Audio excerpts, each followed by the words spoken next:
Well, good afternoon, traders and friends right around the world. You're here with James on behalf of Pivot Point Trading as I bring you this Thursday afternoon market recap. Obviously, today, across all three of the US markets, we saw quite an impressive rally take place. The Dow Jones Industrial Average, for instance, closed up right on 320 points. It's left us with a very nice bullish continuation type of candlestick called some form of a shaved top Morobozu, very close to the textbook type of pattern. Although we do have a little bit of a wick on top of the candle, it is a very strong candlestick in and of itself. If I change to the S&P 500, it closed up 33.5 points, and again on the Nasdaq, we were up very much close to 80 points. What I want to make or bring to your attention very much so at this particular moment in time is the fact that these markets, although yesterday I said I didn't think that they would have the strength to push back up into the 200 simple moving average, well, as at the close on Thursday, we have pretty much done that. I mean, if you have a look on my chart right here, 17,575 is where the 200 simple moving average is currently priced at on the Dow Jones Industrial Average. The current close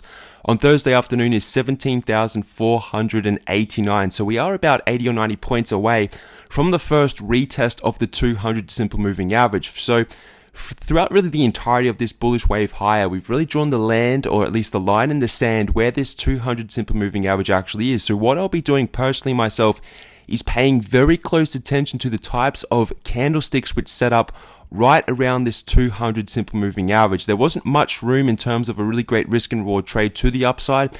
If we did break the 100, yes, the 200 is the next sort of, long-term major resistance area. But I want to just say, look, do not get swept up into the mania right now in this bull market, or what appears to be a bull market continuation. What you can very much say to yourself is say, look, what happens at the 200 simple moving average? Do we see continuational types of signals on the Dow Jones Industrial Average up and around this 17,575 area? I will be paying, again, very close attention to any reversal types of signals, because, again, this is what differentiates between that of a transitory bull market to that of some form of a longer term correction, which is what we've been sort of eyeing off given the sell-off which we saw in August and what I've been calling the slope of hope rally as we round out October 2015. Pay attention to this chart. Take a snapshot of it right now. That 200 simple moving average is very much a major resistance level. Again, on the S&P 500, here we are. We closed at 2,052 points. Again, we closed up just over 33 points on the daily, but we are within 10 points of our first retest of this 200 simple moving average.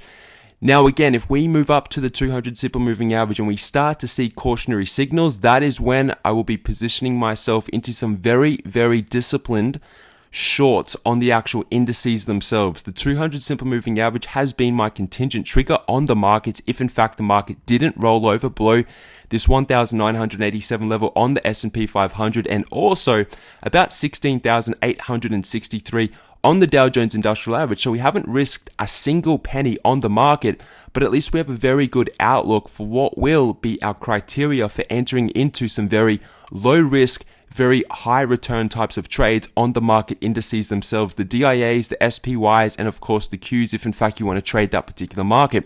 What is interesting right now is that the Nasdaq closed up very close to 80 points, and this is the first market of the three where we've actually run into the 200 simple moving average. We haven't even hit the 100. This is the one market where the 100 isn't below the 200 and price isn't below both. But for the most part, if you have a look at this picture right here, we closed at 4,920. And my calculation right here says that the 100 is 4,936.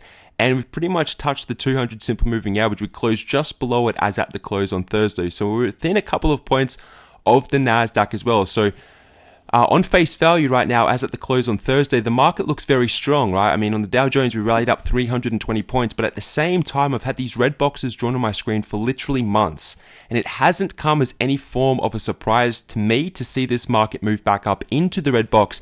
It's now a question, or really a wait and see to say, look, is the market actually going to turn around this 200 simple moving average? We can push our head on up a little bit, or push on up in terms of price a little bit above the 200 simple moving average, but this is a very good level at least where price will turn if in fact we are setting up a longer term type of correction, not only on the Dow Jones but also on the other two US market indices. I just wanted to bring this to your attention as at the close on Thursday, because again the bullish mania is running wild again, especially on the back of the ECB comments really opening up the door to continued Quantitative easing, I think that was where the major part of this rally did come from. Caterpillar earnings were, again, somewhat horrendous.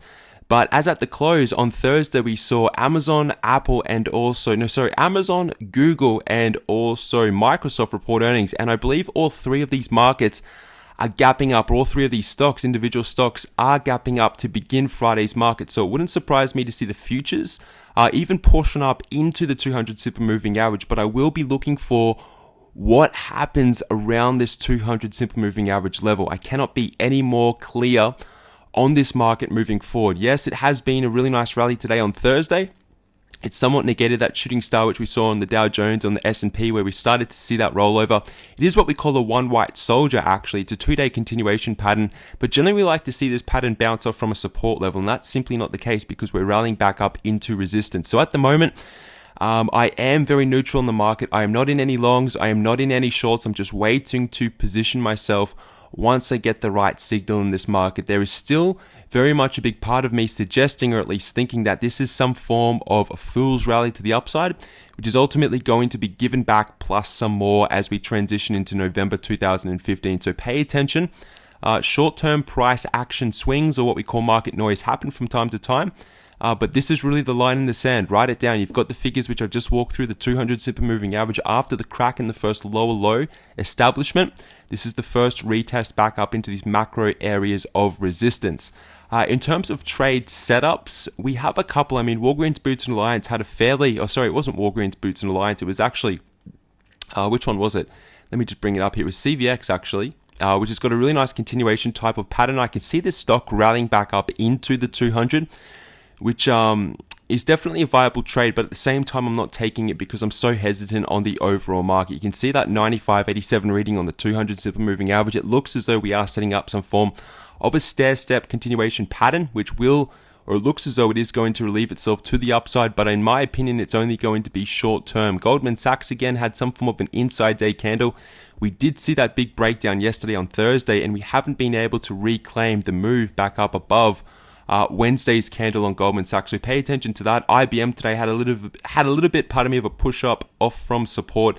Exceptionally weak stock. We are not in any positions on IBM, but I am very much excited about this 139.06 level if in fact the market starts to roll. CVX again, pardon me, I've just covered that one.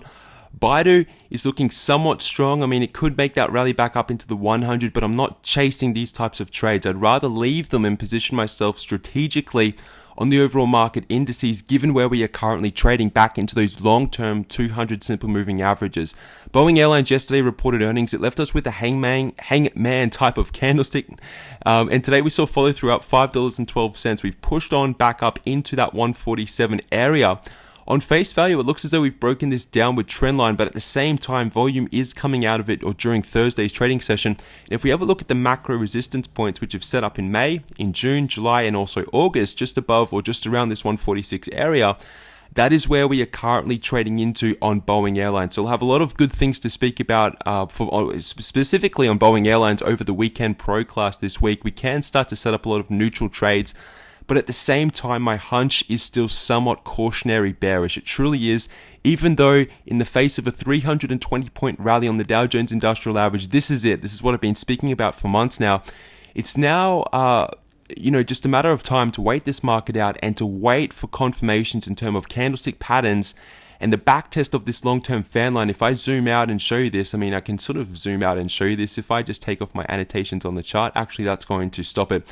But if you have a look at this last trend line which I've drawn on the chart, I mean, dating back from 2009 through to 2011, 2012, 2013, we had a retest, then we had another test, a retest in 2014.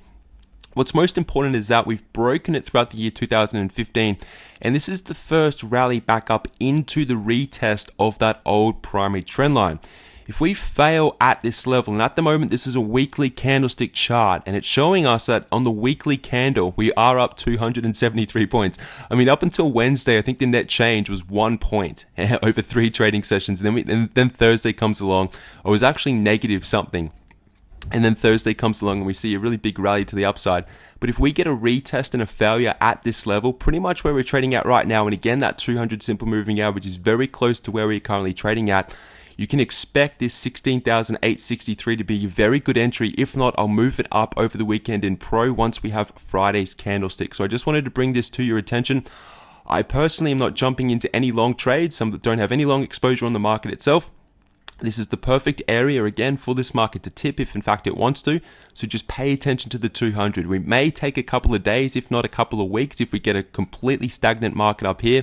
But we're just going to monitor the daily candles and look for a great shorting opportunity, low risk, high return, right in this red box, which has been drawn for a number of months. If you have any questions whatsoever, email me, success@pivotpoint-trading.com. Other than that, have a fantastic Thursday evening and a great Friday. I will be with you all over the weekend in that pro analysis class. All the best traders and friends right around the world. It is James signing off on behalf of Pivot Point Trading. Goodbye.